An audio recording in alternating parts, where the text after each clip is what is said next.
All right, I'm going to go ahead and get started. So welcome to the 42nd Annual Seed Savers Exchange Conference. I'm so glad you're here. My name is Janine Shepard. I am the Education and Engagement Manager, and I'll be your host today for the conference. And we're here with Sergey Jivetin. This is entitled Chiseled in Seeds. So I'm so excited that Sergey could join us and talk about the work he's been doing. Sergey is an artist-miniaturist who connects with growers, breeders, and seed savers, and he memorializes their contributions onto actual seeds and seed pods through the art of hand engraving. So Sergey, thank you so much for being here. I'll hand it over to you. Thank you. Thank you so much for the invitation and for the opportunity to share the project with the rest of your members and then further on to other people who are interested in seeds and I guess preserving biodiversity. This is something that is very important to me, and this is something that's been driving my project along. So I'm really excited and honored to be able to engage your community in this conversation. So I'm going to start my screen share.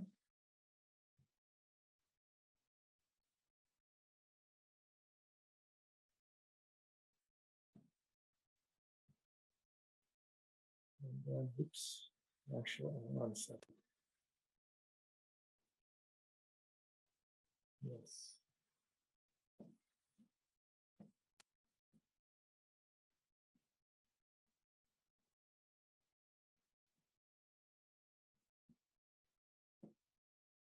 Okay.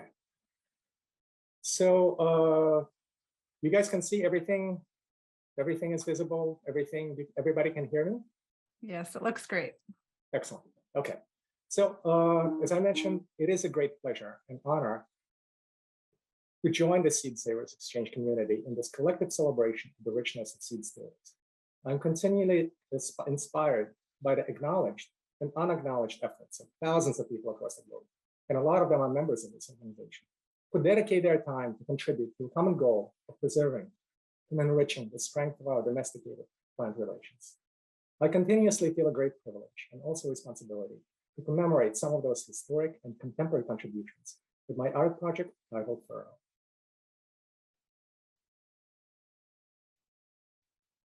Societal attention most often focuses on the sustenance aspects of food crops, but the aesthetics have also been a major driving force behind plant domestication. While nature is the ultimate artist, as the beauty of these seeds demonstrate, we have learned to guide the natural processes to distill botanical traits that are more appealing to the eye. In his book, Botany of Desire, author Michael Pollan mentions a few plant species that symbiotically develop with the cultural aesthetic tastes and desires of the times. Tulip is one of those species, and tulip cultivation stretched for more than a millennium, reaching first peak in the Ottoman Empire in the 15th century, and the other in the Netherlands in the 17th century. This integrated, mutually beneficial connection between all kinds of domesticated plants and humans has an incredibly rich and lengthy history, which I believe is embedded in every seeds maker. Unearthing those stories of such historical relations and making them visible is the purpose of my Furrow project. In order to find those hidden stories, I take the project to a variety of spaces and locations. In preparation, I invite the audience members to bring seeds that they have a special connection for and to share something about that relationship. For event attendees who don't or who couldn't bring their seeds, but still want their story expressed through the medium, I suggest a connection to some of the ones I keep with me, and most often a relevant link gets established. Through an active dialogue with each individual person, I extract essential bits and pieces of information, and then proceed to create a composition that best represents it. The goal is not to artificially impose a story onto the seed, but rather to uncover it naturally and seamlessly. Thinking of my artistic function as a medium for processing this information into visual form, I fine-tune my engraving process to look and feel effortless. As for it not to interfere with the experience of the story unfolding. Here is a brief synopsis. Yes. Sorry, Sergey, can I interrupt? Yes, absolutely. I have a few people who are having trouble hearing. Okay. Could you speak a little bit more slowly and louder? Sorry, yes. Is Thank this better? you. Yes, Okay. thank you so much. So here is a brief synopsis of the project in a short video clip. And this was filmed at the Staten Island Museum in New York City in 2019.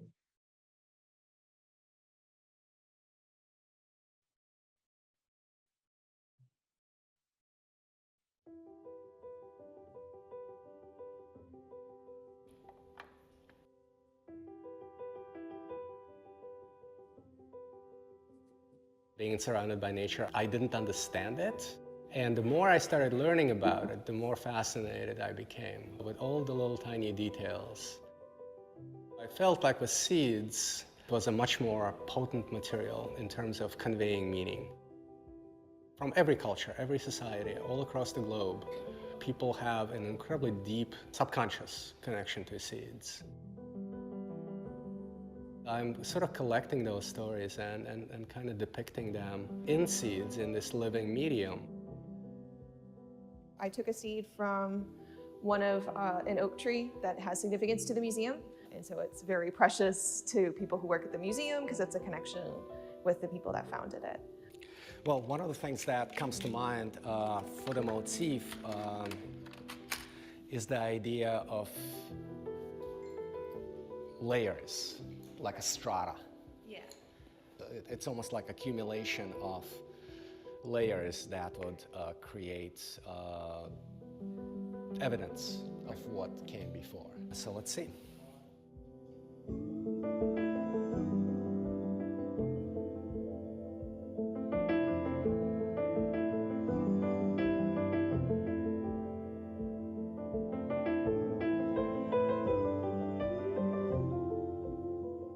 It's incredible, actually. It's one of those things where you kind of don't understand the scale of what he's doing until you see it afterwards. So of course he's showing it on this little screen, you're seeing it really magnified, and you kind of lose the sense of scale when you're watching that happen. But I mean, it's so small, and that's just incredible. The seed is what brings life. And they're usually transient. Normally seeds only last a short period of time. And so they're like these transient objects that bring life, and to bring art into them is kind of beautiful, because life in itself is also beautiful.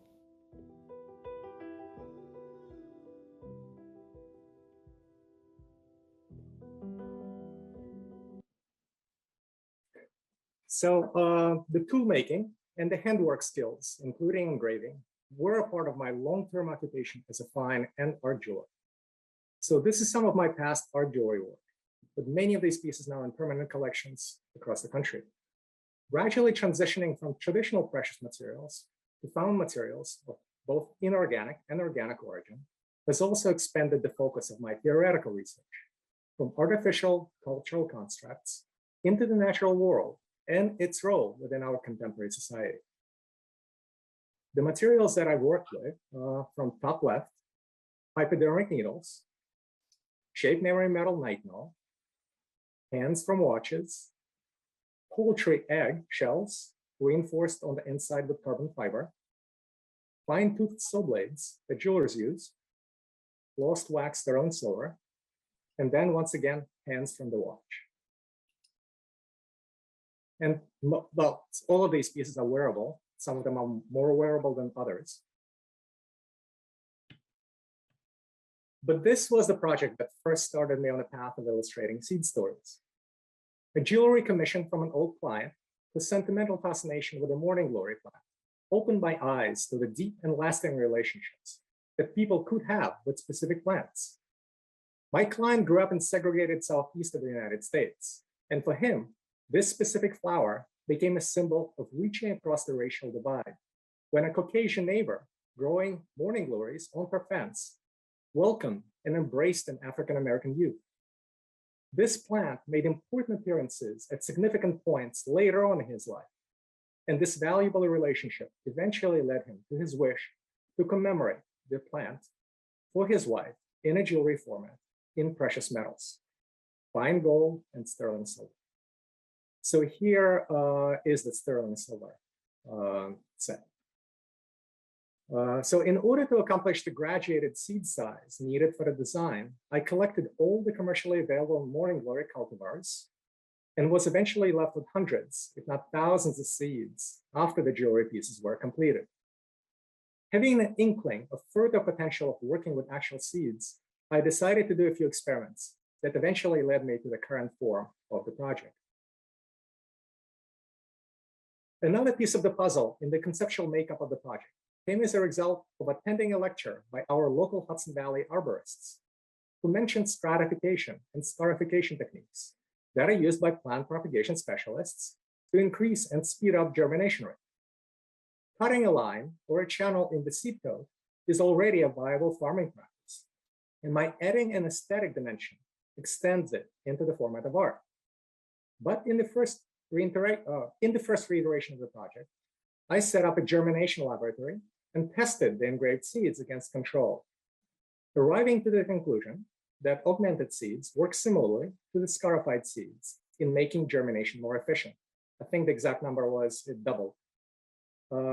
It is important for me to conceptually and physically anchor and integrate my intervention with the life cycle of the plant and honor every seed's potential for growing into a living entity. Prior to engraving the seed for an audience member, I asked them if they would subsequently plant the seed, and if yes, then I will opt to work on a seed that has been properly stored and has a high chance of viability. Morning glory is also one of the plants whose seeds benefit from scarification, so it was a natural choice for starting the project with. While initially limiting the canvas to only seeds that required stratification, I soon decided to expand that range to include other plants. Morning glories were the first plants I started my project with. Coincidentally, they were also the original inspiration for Diane Ott Whealey, one of the founders of Seed Savers Exchange, for her mission to highlight the value and preserve plant biodiversity through communal seed-saving effort. I will let Diane herself share her story via this clip.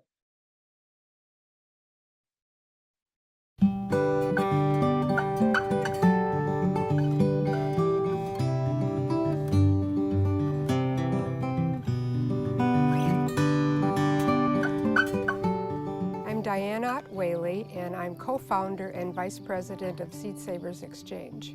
I grew up on a dairy farm about 30 miles south of where we are here at Heritage Farm. The summers were glorious. We waited for the first corn on the cob, for the first strawberries, for the first peas, for the new potatoes. They added joy to our summer just because they were very, very delicious. My grandparents and my parents' farm was really important to them because what they raised from their gardens had to sustain our family over the winter. My grandmother's grocery list only consisted of flour, sugar, salt, vinegar, and coffee, and everything else had to be raised from their land and from their hands. My grandfather, his pride and joy were these purple morning glories that he had trained on his porch every year. As an adult, the morning glories had to be part of my garden. So we went over and asked my grandfather for some of the seeds. He handed me this little white pillbox full of these tiny little black seeds, and he said they came over from Bavaria when your great-grandparents immigrated. Holding the seeds in my hand, I felt I was linked to family that I had never even thought about or known about. When immigrants would come into this country, they brought with them their best seeds. So Italians would bring tomatoes and peppers, and the German families would bring cabbage for sauerkraut. I know the Norwegian families here brought kale seed. Unless the stories and the seeds were saved, it'd be lost as people passed away or moved off the farm. My then husband, Kent Whealey, and I put a small ad in the Mother Earth News. It was 1975, and we said, hey, is anybody else out there interested in saving these older varieties of seed? We had 12 people that responded. Organic gardening picked it up, and then it sort of snowballed. People started writing us letters, and soon every flat surface in our house was filled with seed packets and boxes and letters. So we quit our outside jobs and gave our full energy into developing Seed Savers. Today, we have over 20,000 accessions of seed in our collection. We have over 13,000 members, and Seed Savers actually has grown into the largest non-governmental seed bank in the country. Scientists who are working to grow out all of these unusual varieties of plants that people just keep sending us. They have our vision for Seed Savers was to be a living museum So Heritage Farm, this beautiful farm, is here because we had a dream of having a farm where people could walk into a garden and see genetic diversity and understand that there's more than a red tomato. The happiest place at Heritage Farm is right here in my garden. I'm surrounded with plants that I know, particularly the morning glories that are growing alongside of the barn. When I walk into my garden in the morning, they're all looking at me with this big smile, and all I can think about is my grandparents and their ancestors and my parents. And I feel like it's a family garden.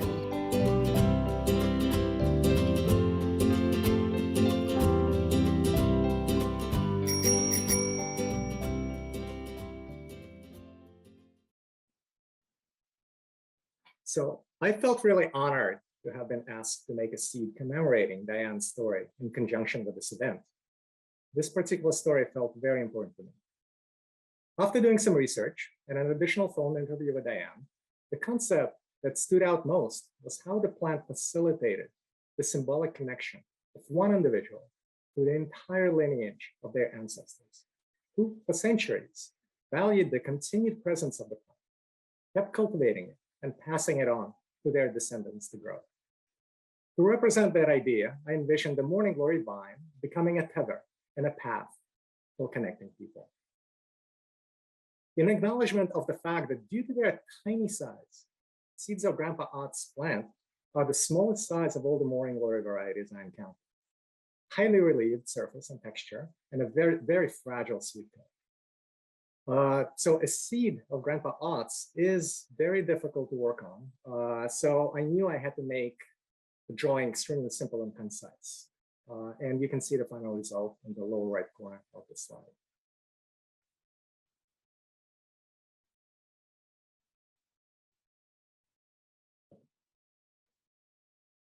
Encountering such compelling stories of plant migrations often compels me to delve deeper into the scientific research literature to see if additional information can enrich the story, and at the same time also expand my knowledge horizons. While Grandpa Ott morning glory seeds made their way to central US from Bavaria 3 generations ago, their progenitor's journey didn't originate in Europe.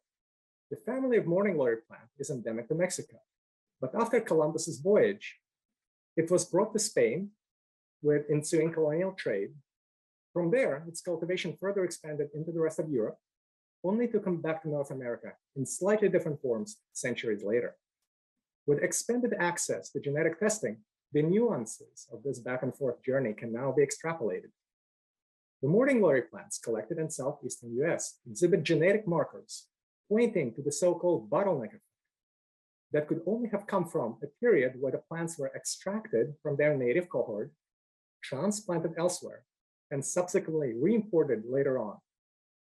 Southeastern US specimens more closely resemble their cousins from the East Coast Mexican varieties than the Western Coast ones, which independently made their way north into Western US along the coastline, directly from Mexico.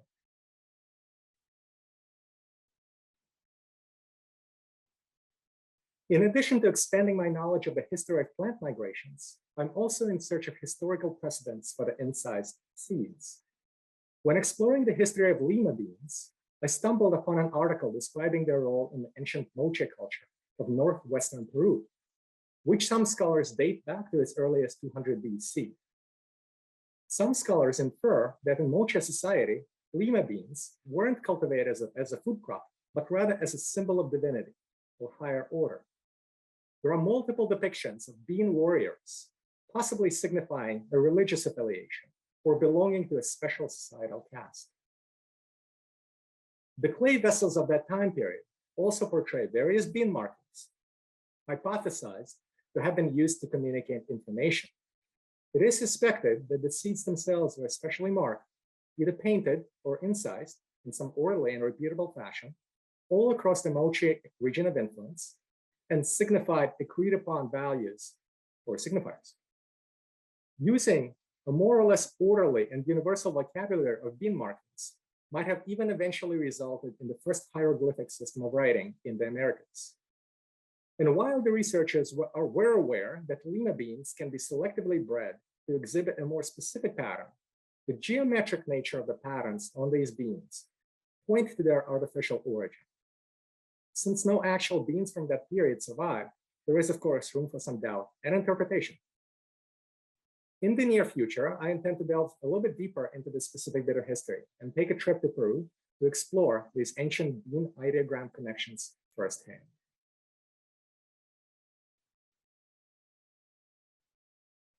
A more recent example of the incised seeds came into my possession a few months ago. Out of the blue, I received an email inquiry from an antiques dealer asking whether I engraved the seed, which he found in a drawer of an antique desk. The symbol approximates the royal coat of arms of the Kingdom of Hawaii, and some of the scribed lines still retain residue of the gold leaf coating that originally highlighted the drawing. The seed itself is a nut from the kukui tree, a state tree of Hawaii.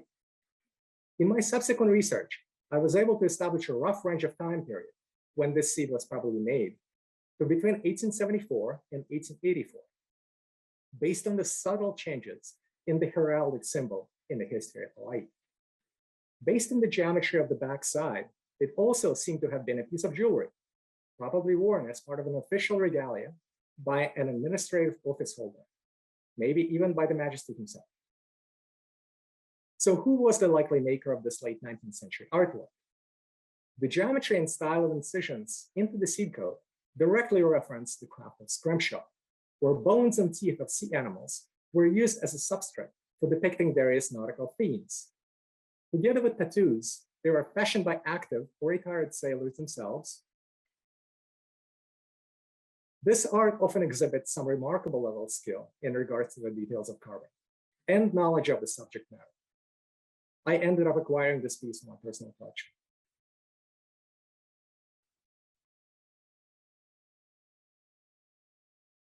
I would consider the traditional crafts of scrimshaw and tattoo to be the closest in format to my project. In reciprocity, I find it natural to reference nautical influences in some of the relevant stories I depict. Oftentimes, the seeds themselves are long-distance maritime travelers, like the floating seeds from various plants, indiscriminately referred to as sea beans. Lighted in water, they are carried by ocean currents into new lands, where they make their new home. Above is the map of some of those sea beans' global journeys. The sea heart in the lower right corner was found on the beach in Fiji, but could have traveled hundreds, if not thousands of miles from its mother plant. The map of Australia and New Zealand and the surrounding sea trade routes were depicted to represent one family's heritage of sea captains. The large gray knickernut seed in the bottom row was found on a Florida beach and ended up commemorating the last few North Atlantic voyages and the subsequent retiring of a racing sailboat, Hermes, commissioned by that sailboat's crew member. Tamarind, a spice of African origin, was also a commodity in the spice trade of the 17th through the 19th centuries, and I opted to use its seed to depict the antique version of the compass rose.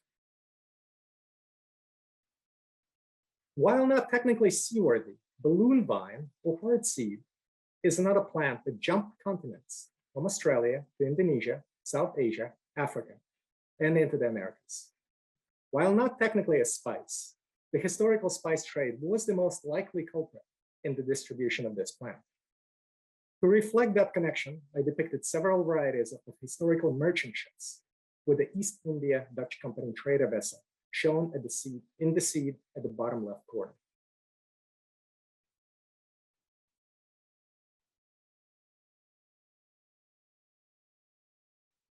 Being an immigrant myself, these journeys of plants finding new hospitable ground for making a home really resonate with me. What types of conditions or incentives lead to such migrations, and what is gained or lost in the process of dispersal? Ancestrally, aren't we all transplants from somewhere else, with the only difference that some cultures are anchoring in one place longer than the others? This story of a Vietnam immigrant sharing the benefits of the plant from her native land with the new community is one particularly compelling example of a recent intentional transcontinental journey.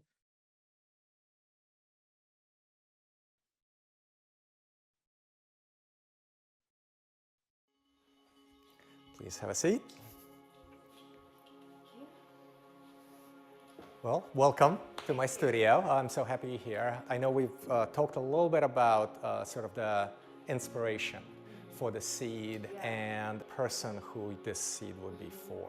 And so I'm hoping that you can give a little bit of a background. Her name is Lei Wang. She's the president and founder of Red Melon Company. It's grown in Southeast Asia and in tropical areas. It's a part of the cultural heritage. Why she's unique is that she created a way to extract the oil and also make it so that it's edible and for the mass consumer. She's collected the seeds throughout the years when she was traveling back to Vietnam. She really wants to use the oil to make a difference in terms of addressing some of the deficiencies that people face, potentially in third world countries, because she herself is a Vietnamese refugee. So that's pretty amazing. A couple of things that sort of I've been thinking about in relation to this story is the idea of this global connection. I've never worked with the red melon seed before. It's always a surprise. This is like the surface of the moon.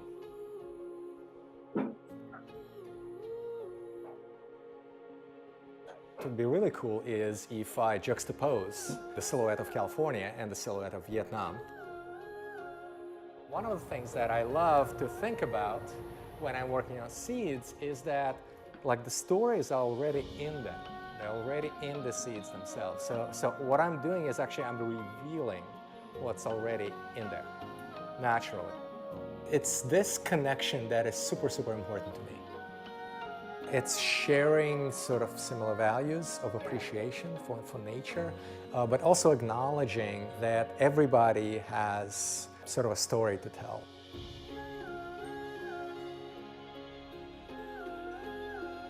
When they share that story and when they see it interpreted on this living thing, but in some kind of personalized way,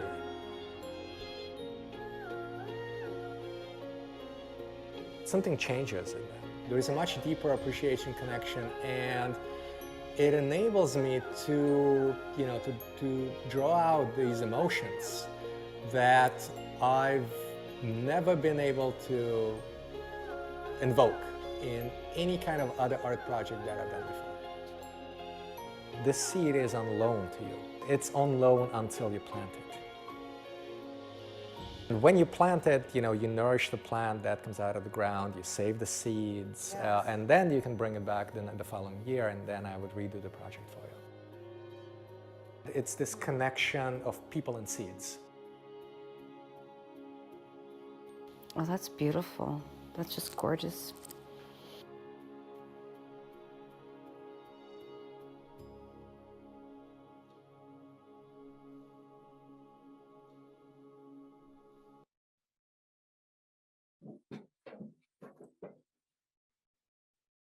Fava, or broad bean, is among the many crops that have been migrating via sea and land routes with different waves of human resettlement over the past 10,000 years. One documented and scientifically confirmed origin of the domesticated broad beans is the Mediterranean. The other, seemingly separate lineage in the domestication of the favas is in Peru. But that theory is still disputed, with the possibility of ancient travelers bringing the original progenitors of these beans to South America from Asia. The seed in the lower middle of the slide depicts the taxonomy and one theory in the origin and distribution of the Peruvian fava. And it was commissioned by a grower specializing in naturalizing them in northwestern United States. Ancient Greek philosopher Aristotle wrote that the bulbous shape of broad beans represented the entire universe, at that point with the Earth considered being at its center. In the same spirit, I love to use fava beans for depicting maps. There are so many possibilities for making ideological connections. A particularly compelling case is the greenish tint fava in the lower right corner of the slide. It represents a global pandemic spread scenario and was made for a student epidemiologist in California a few years back.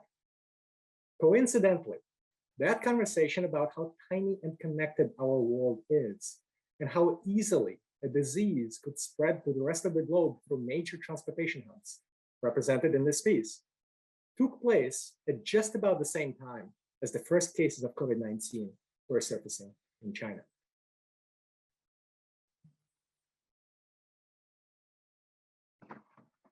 In the ancient cultures of the Mediterranean, the fava beans were also signified the gateway between life and death. Another Greek philosopher and mathematician, Pythagoras, represented a line of thought that the beans contained the souls of the dead, and that consuming favas was thus akin to cannibalism. Within that same historical timeline, and in the same geographic region, another plant, the acanthus, has been associated with immortality and rebirth. The associative connection between the two plants seemed natural to me, and I decided to juxtapose them in this series. The four decorative motifs that I extracted from architecture and fine art objects to be recreated in favas span 2 millennia, from 500 BC to 1900 AD. Clockwise from the top. Oh, sorry.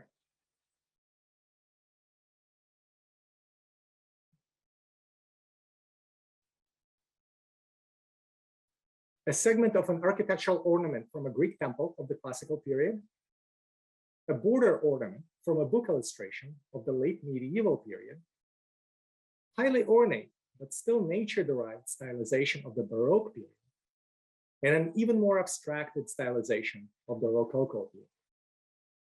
This series was done in the studio as an answer to my own line of inquiry into the paradoxes of our Western culture historically surrounding items of luxury with specific botanical references.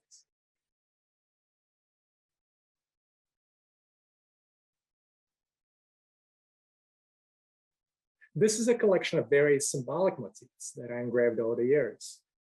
Variations of the universal symbol of the tree of life, the zephyr, the flower of life, the peace sign, followed by more culture-specific references to the sitting Buddha, bald eagle, and the bridges of the city of St. Petersburg in Russia. Some of these motifs are classic and immediately recognizable. Others are more unique and personalized for a specific individual and their story. With both approaches, I try to pair the most pertinent seed with the motif whenever possible. The trees of life variations were engraved on seeds from plants associated with the concept of long life and eternity, like the lignum vitae, Mediterranean olive, and the lotus. These pieces were created primarily for individuals going through health complications, and these seeds accompanied and comforted them through their trials.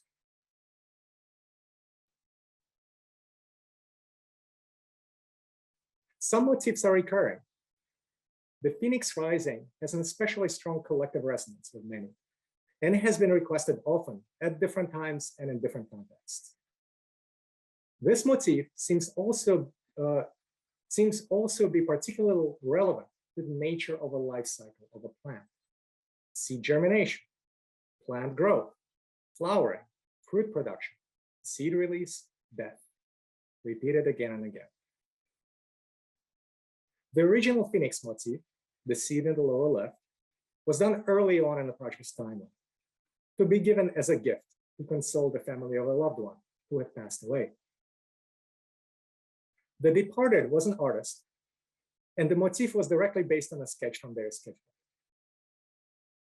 The engraving was done on scarlet runner bean, which was grown by the departed family, or by the departed's family member. The scarlet runner bean shape and naturally occurring patterns of flames perfectly commemorated the soul ascending from the flames. A retired California forest firefighter, her story is represented in the seed in the middle of the upper row, saw it as a signal that life always rises from the ashes. Her psyche, connected to fire, ash, rebirth, and renewal after destruction, grasped that despite the damage wildfires cause, good things, the quick breakdown of organic material and renewal of soil nutrients, can come from them.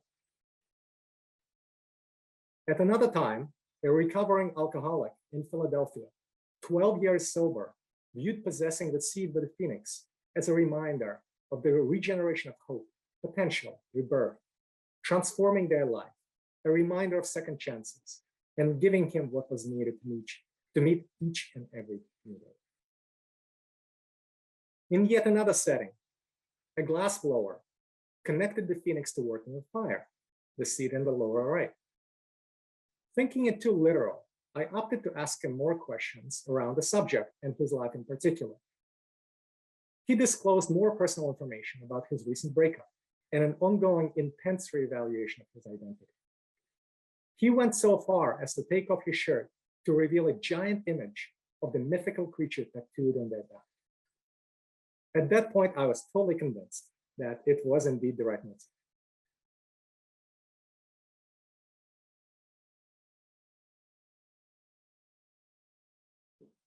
This unique symbol serendipitously connected two completely different stories and individuals. During my first appearance for the Furrow Project at the National Heirloom Expo in Santa Rosa, California, in September of 2016, I met an ethnically mixed-looking man who wanted to have a seed personalized, but did not have a specific plan, nor an image in mind. Instead, he shared an experience from a recent trip to the village of his ancestors in India, and as a possible inspiration for the motif. Hoping to reconnect with a distant maternal family he had no personal relationships with, he felt like an outsider and struggled to relate or find any common ground with locals for some time after his arrival. While exploring the town square following an initial period of adjustment, he noticed the imposing gristmill stones with the signs of recent use. Curious about the mechanism and the operation of milling grain into flour, he started to tinker with them. He soon realized that he was being closely watched by a few locals standing nearby. Observing his continued inaptitude with the stones, a small elderly woman finally approached and told him to move aside so she could show him the process. Mesmerized, he watched her strong muscular hands move the heavy wheels around with the grace of a seasoned weaver working a loom, forward and returning again and again. Quick, precise, energy-efficient motions honed over decades of repetitive work. When she was done, he worked up the courage and asked if he could try again. With her guidance, instead of fighting the tool, his hands began to understand and adjust to the natural dynamics of this traditional process. And his body soon synced with this ancient object that was integral to the life of the village. Smiling while witnessing his perseverance, dedication, and unfolding transformation, the woman nodded with a growing sentiment of acceptance, which soon carried over to the rest of the villagers. So when this man finished recounting his brief but emotionally charged story of reconnecting with one's ancestral heritage, I knew I had just the right seed to represent it.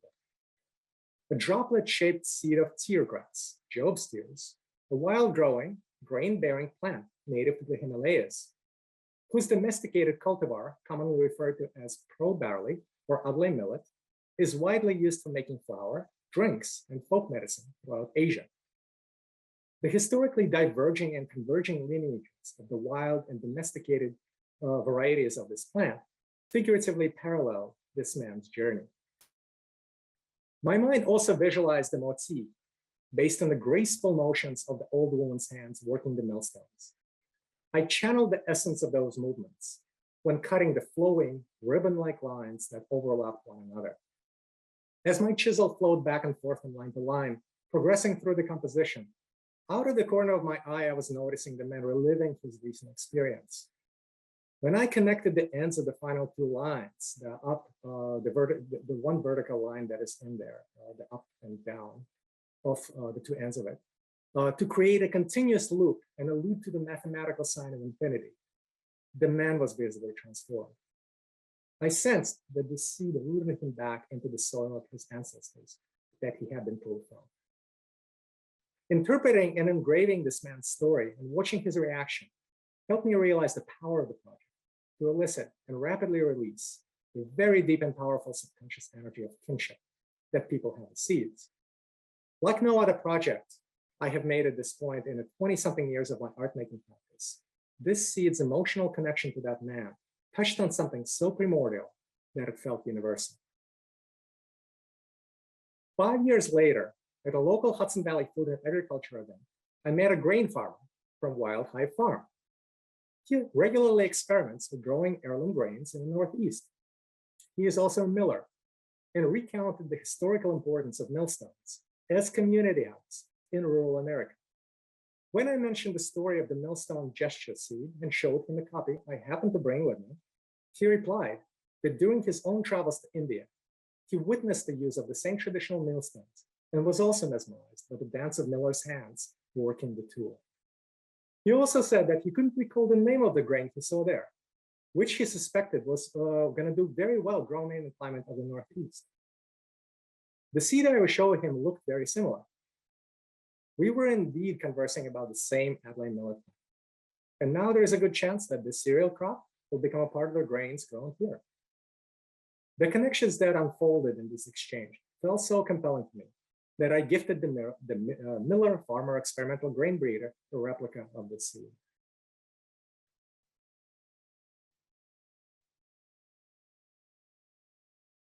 So these seeds represent the stories of 6 East Coast US horticultural organizations. They were created for the Seed Cultures projects they were ultimately placed at the site of the progenitor of the global seed bowl in Longyearbyen, Svalbard archipelago in Norway. Clockwise, starting from top left, Rondout Valley Watershed for Rondout Valley Growers Association. On Hank's Extra Special Baking Bean. The next one is custom designed energy reserving greenhouse for Tungor Brook Farm on Black Oil Sunflower. Next one is Seed Stories Compendium for Hudson Valley Seed Company and Seed Shed on Winter Squash Seed. Next one is Glenwood Green Acres Community Urban Garden in Philadelphia on a fava bean. Poet's Hand for Mountain Dell Farm on Otophile Flynn corn. Three Sisters Guild Planting for Native American Seed Sanctuary at Hudson Valley Farm Hub on Mohawk Red corn. And at the center is a lima bean depicting an entry to the new global seed bowl.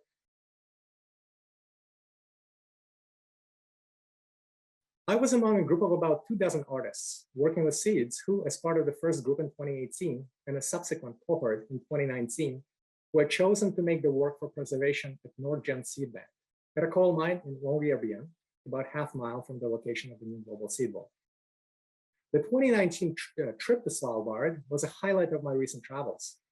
But what was even more special was feeling myself a part of the community of like-minded artists who are working to inspire people to value and protect our planet's floral biodiversity.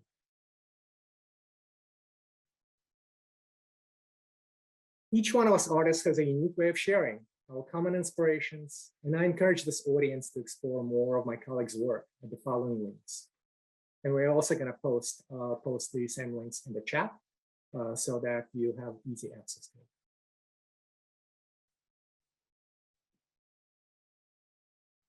In conclusion, I would love to share this sentiment with you and invite you to share it in turn.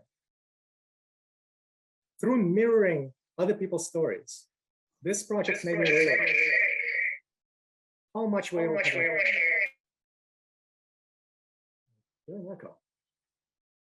I developed a trust that the deepest sense of connection and belonging comes from actively experiencing and contributing to the richness of our incredibly interconnected and interdependent world. Approaching each new interaction with a person, an animal, or a plant, or any other entity with an open mind and an appreciation for all the hidden stories that they embody will often reconnect you to a sense of kinship, belonging, and purpose. So let's keep our eyes, ears, and hearts open to deeply seeing and attentively hearing those amazing stories, making up the endless mysteries and wonders of our world.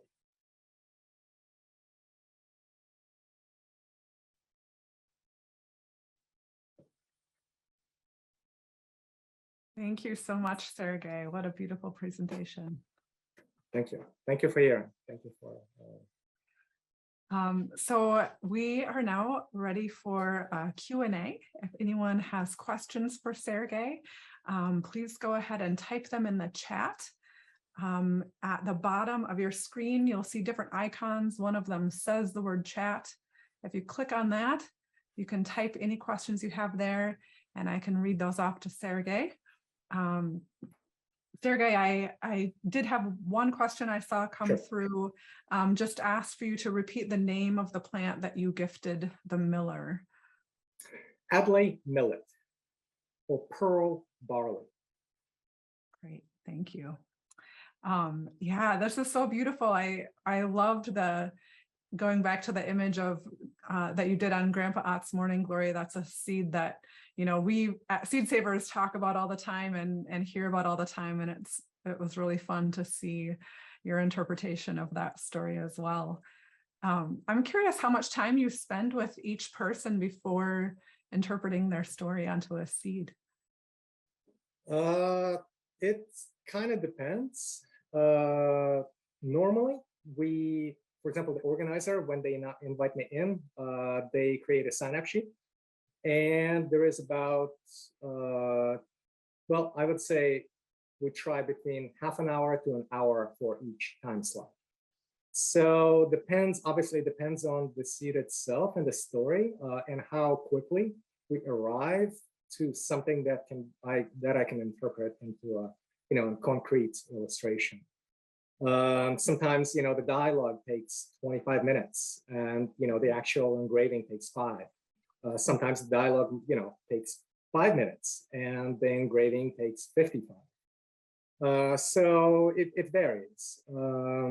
Usually what happens is I try to get to the essence of the story, because, you know, I physically don't have the capacity to, you know, add every single possible detail that I can think of in the field.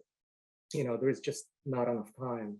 And I love to, you know, to really deeply connect and, you know, and have the dialogue, and I want to be present for it. So, you know, so I kind of, you know, I always gauge what, you know, how I can integrate both, you know, both the fascinating dialogue that ensues and, you know, the amount of time I need to spend actually, you know, physical engraving of a seed.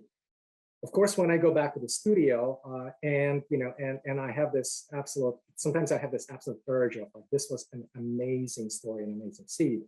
So what I would do is I would recreate. So actually some of the high-res images that you see of the seeds in this presentation were of the recreations, because the originals were, again, like they were the essence of the story, but then, you know, they didn't have the level of detail that I felt comfortable sort of presenting and displaying further on. So I just, you know, I came back to the studio and, you know, and I would recreate the seed, preserving, you know, again, like preserving the essence, but then without limitations of time and without limitations of my attention, so that I can devote, you know, that I can devote execution of the illustration my full attention. So, and of course, you know, there were a lot of seeds that I couldn't document in the field, and, you know, they kind of disappeared over the people who, you know, who I probably will not see again. And I really miss those seeds. I really want to have some kind of documentation of them. So, you know, occasionally when I do have access to contact information for these people, I approach them at some point later and I ask for the photographs.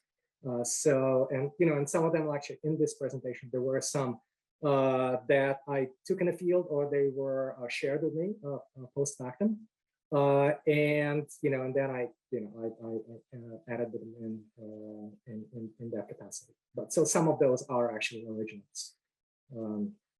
Yeah, so that's as far as, you know, how I generally work time is, and how long it takes. But some of the really highly detailed pieces, like the acanthus series, the ornament series, like one of those seeds, I think the most complicated one took me 2 days of like basically almost 20 hours of engraving, which was pretty intense, even for me.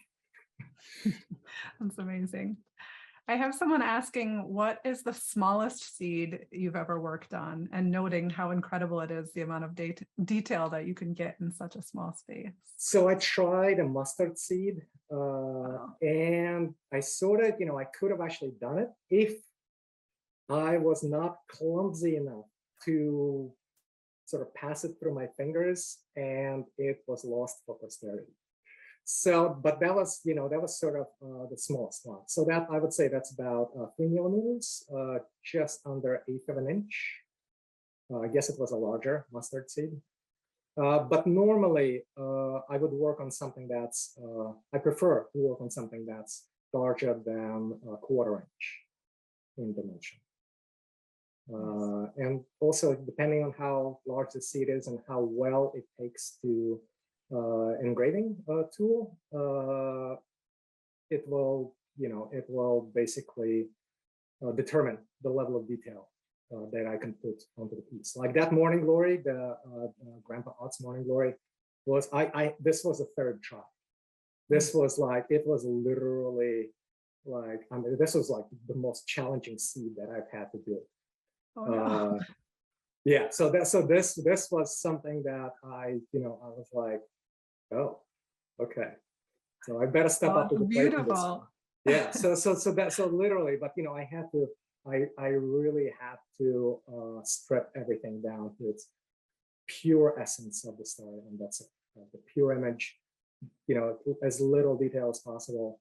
So that was that. Yeah. Nice. I also love this idea that the seeds are on loan until it's time to plant it. And as you're talking about that, I felt like, gosh, if I had received a seed like this, I might have a hard time planting it. But, the fact that you're setting that expectation would help. But I've had a few people write in the same question, wondering how many people actually end up planting these seeds. And if you hear about what that moment feels like to them. There were, I tried to get some documentation.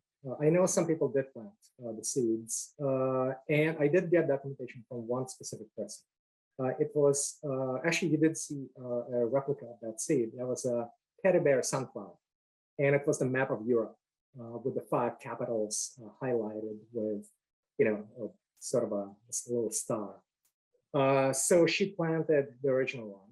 And then she was able to, to collect the seeds from subsequent, from that plant, and then send it to me. And then I've redone the project for her, so she actually gets to keep the seed. Having gone through, what I envision as the completion of the project. So, usually, people don't end up with losing the seed because I try to accommodate them still having it eventually, but it's really important for me to, again, to feel like what I'm doing and the objects that I'm creating are still very much within the living world. They function within the living world, and they're not just objects for contemplation. I just, I stopped doing art pieces that do not, in some capacity, participate in our day-to-day lives or inspire something within our day-to-day lives. But I would say a lot more people kept the seeds for contemplation than actually planting. So there you go. I hope that answers it. Yeah, I love that idea of things being a part of life. That's really beautiful. There's a lot of just reiterating how beautiful and talented you are, and this is. And we do have a question here saying this is really inspiring, wondering if you're working on a book. Are you working on any kind of documentation or project about these things? Possibly. I'm actually, yes. So I realized the fact that documenting it in some kind of compendium would be really, nice memento, like nice way of having it. But because I consider this and performing aspect of it to be the essence of the project, sort of segregating it to, a book or a catalog will sort of make the project feel almost archived to me, as if, okay, this is it, it ended. Here's all the documentation that was there, and that's it. So, so I guess I'm holding off until I feel that, some sufficient stage has been reached. And, to this day, I haven't felt that yet. And, and I'm constantly, I get invited to different places, to do the seed project there. So there's always, a new and absolutely, fascinating story that will be like, oh my God, like if there was a book, this has to be in it. So so there'll constantly be a pressure to, if it was like, oh, that was it, and yeah. So I feel it would basically limit the project. However, there is a potential for me to create a little bit of an extended documentary film, which might be a better way to document performing arts project in that capacity. And I've had a few ideas, and right now I'm leaning towards a really compelling piece that has to do with a historical treaty, a Nichols Treaty, that was signed in 1664, between the English settlers who had just, I guess, they won their war with the Dutch for the East Coast territory. And so this treaty, I guess, was the first organized, not a verbal agreement between the Sopas Lenape tribe and and the administration of the I guess the colonies. So there's a lot of potential there. I'm now looking for specific candidates for trees that were living at the time that this treaty was signed, which is, so the tree would be around 400 years old. And I would collect the seeds and we'll proceed from there. So I don't want to reveal the entire plot of the entire idea, because I also want to to see how it unfolds. It is one thing to have sort of a mental picture of what of what will happen, but then it's another to actually go through the steps and discover what happens in between, discover the people and connections, and discover all the the hidden little details that make the entire project shine. So that's probably the next sort of step for the project. And but it's I think at some point I would probably seek a way to document it in something that is more archival. Yeah, great. Well, Sergey, thank you so much. This is so beautiful and inspiring. I really appreciate being able to share it. Yeah. And thank you all for joining. I hope that you'll join us for our next session, which will start in 1 hour with Stephen Silverbear McCumber. Hope to see you there, and it will be on the same link, actually. You've received that in your email. Sergey, there's a lot of people coming through the chat just saying thank you and really appreciating your work. So thank you so much again, and we'll see you all at the next session. Thank you so much.